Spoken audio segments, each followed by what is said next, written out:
This is syllabus review part 2. So we're just going to start where we left off. The second type of assignments in your course are going to be related to what's called mini projects. They're exactly that. They are mini projects that I'm going to have you do. They can be done independently, and they are both written assignments. The first assignment, and they're each worth 5% of your grade for a total of 10%. They should be typed in a double-spaced format, and they will each be 1 to 2 pages essay style. The first is an applied assignment, and for the applied assignment, you are going to select one of the applied descriptions and follow along with the activity described. So as I talked about in the Blackboard overview, you have a tab on the left-hand side of your Blackboard where you will, I can just switch over to that, where you will see mini projects, and here is the applied assignment. You can go ahead and click on that here in order to get more of an understanding of what each mini project entails. But basically, you're going to go out here. I will just open it now. So basically, you have 3 different options here, and the directions say to complete one of the following, and the due date is Monday, July 28th at 11:59 p.m. Let me just scroll back over. Here is where you will go to actually turn in the assignment, as I talked about again in the Blackboard overview. You are going to complete in a Word document the assignment, and then you're going to browse your computer and find that document. But basically, the first option is to find a place where you can observe many children in a wide range of ages. So a playground, a shopping mall. Focus on one child at a time and note what motor skills they exhibit. Based on the list of skills, estimate the child's age. Whenever possible, use your best judgment here, and I mean that you should approach the caregiver and find out what the child's actual age is. And again, I say use your best judgment because sometimes this might not be as appropriate as others. Also, be discreet when you're observing the child. We don't want anyone to think that you're doing anything inappropriate, but I think it's a really good exercise to do. But if that doesn't work for you, you can do option 2, and that involves going to a toy store or a website that sells toys. I would strongly encourage actually going to the toy store just because you can see and touch and feel everything. So again, those are the 3 options, and you can read through those. They're pretty self-explanatory, but I just wanted to show you what those entail. The second mini project is a parent interview, and you can basically select any parents. There are 4 different options for this assignment, and again, basically you can select anyone who's ever had a child to interview based on, read each description, and you can find a parent that matches one of those. If you have trouble doing this, just let me know. I'm sure you actually have parents. I'm sure we have parents in this course that would be happy for you to interview them. It's pretty quick. So those are the mini projects. I'm going to scroll down to the discussion board.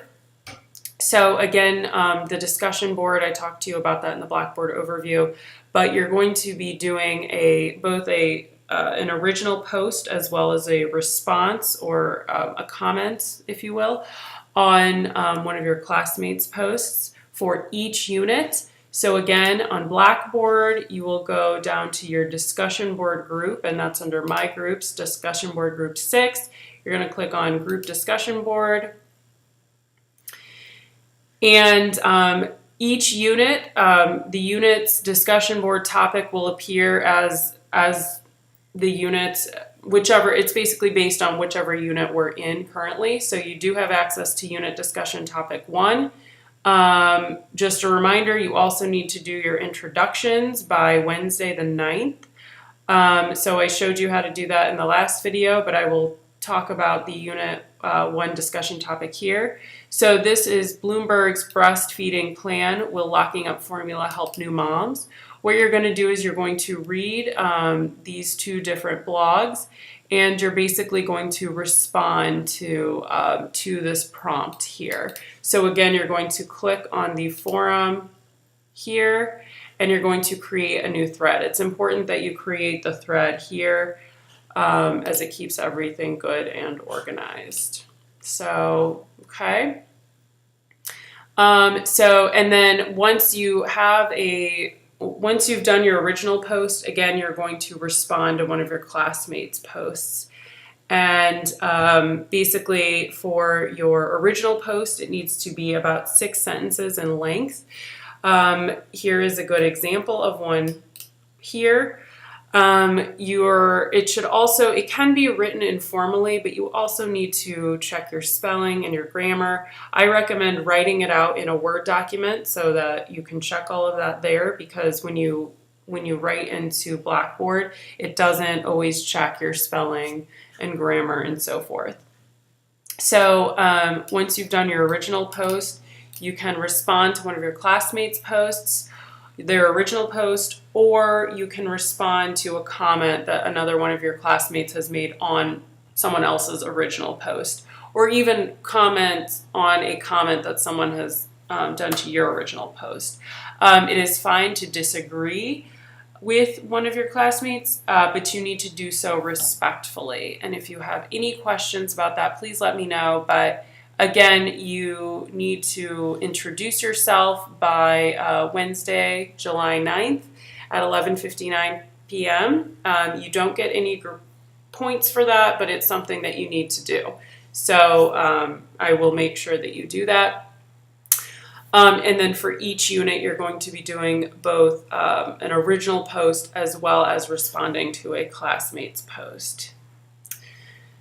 So the final part of this course is your cumulative final. That's going to be worth 15%. Oh, just to scoot back, your discussion board posts are worth 20% of your grade. So for each unit, you will get 3 percentage points for your original post and 1 for your response to one of your classmates' posts. So in total, you have 5 units. So in total, that's going to be 20% of your grade. The cumulative final will be a 100-item multiple choice exam that covers all 15 chapters of your text. It's designed to test your knowledge on the major course objectives, and I have different study documents for you on Blackboard, but we'll talk about that later. So you must take the exam on its scheduled day and time, Friday, July 15th at 10 a.m. using Blackboard. But if you do have a scheduling conflict, we can work around that. So just send me an email by Wednesday, July 13th at 11:59 p.m. So here's the grading breakdown. You have your My Development Lab that in total is worth 55% of your total grade. It's broken down into the post tests, which are 10%, the media assignments, which are 10%, your My Virtual Child, which is 10%, and your chapter exams, which are 25%. Your discussion board posts, like I said, are 20% of your grade. Your mini projects are going to be a total of 10% of your grade, and that's broken down into 5 percentage points for each, and your cumulative final will be 15% of your grade. It's important that you track your grades, keep track of your grades in Blackboard. One thing to note is that your My Development Lab grades will not automatically transfer into Blackboard. I basically transfer them at the end of each unit. So after all the unit work is due, typically the next day, I will transfer all of those grades into Blackboard.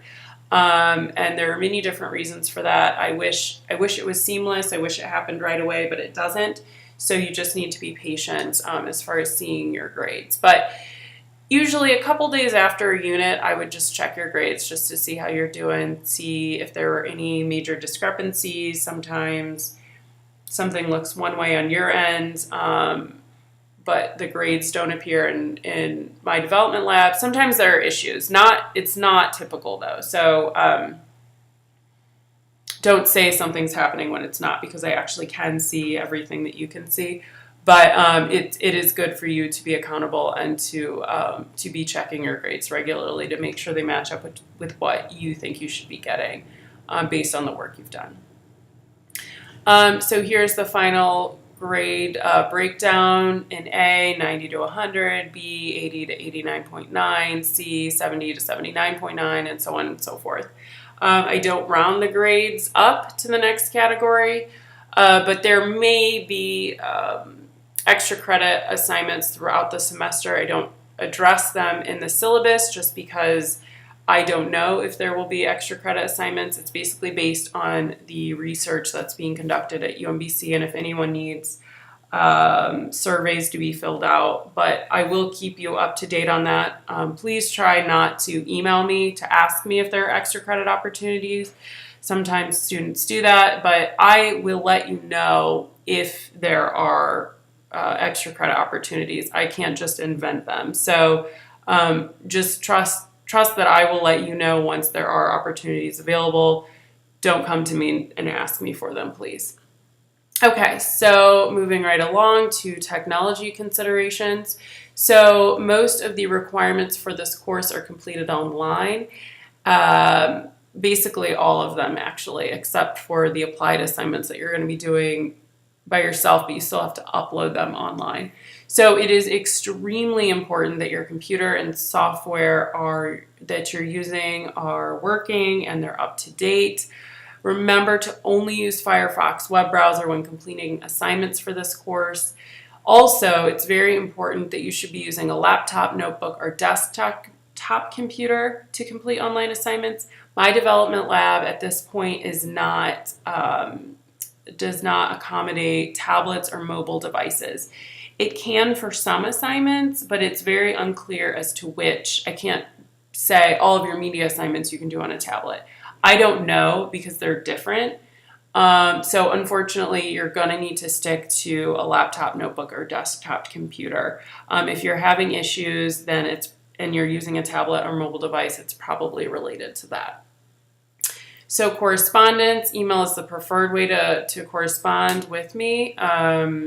Actually, it's really the only way given that we are an online section. So you need to email me. It needs to be a professionally written email, and you also need to be sure to put Psych 200 in the subject line. I have correspondence with many different students for many different reasons, so I need to know why it is that you're emailing me.